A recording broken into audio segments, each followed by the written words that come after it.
Well, the good news is I have Starbucks rewards, so hopefully that'll help me out in the long run. um, but Jeff, you mentioned some scary things. Another scary thing, as a millennial, I think my fellow millennials would agree, is inflation. I'm going to the grocery store and my fruity, my cocoa, all my pebbles seem to be costing more, amongst other things. Rachel, can you talk to us about how inflation is impacting every aspect of daily life?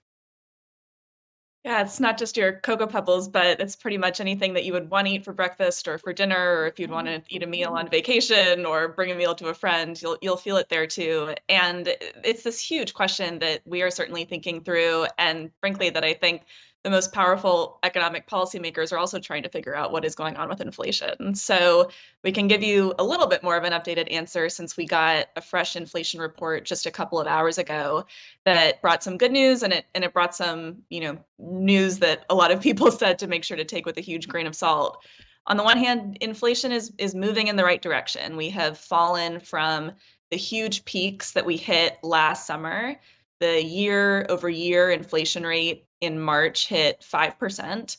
And that is the direction you want to see. There was not necessarily ever going to be a situation in which inflation just went straight from 9.1%, which was the peak that we had last year, down to a normal level, which is closer to 2%. It was going to be a not linear and bumpy and somewhat confusing road to get there.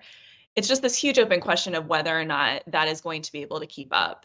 One of the main reasons that we've seen some good news on the inflation front is that gas prices have come down since their highs from last year.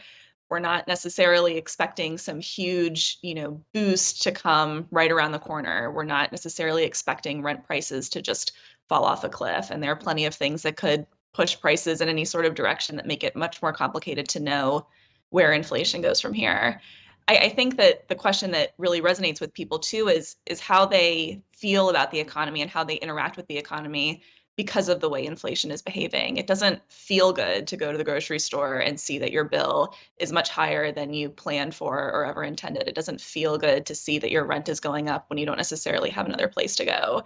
And these are all things that really sour people on the economy, even when there are reasons to be optimistic, even if maybe you would be able to get a job or push for higher pay or have some sort of leverage in the way that you wouldn't have a couple of years ago.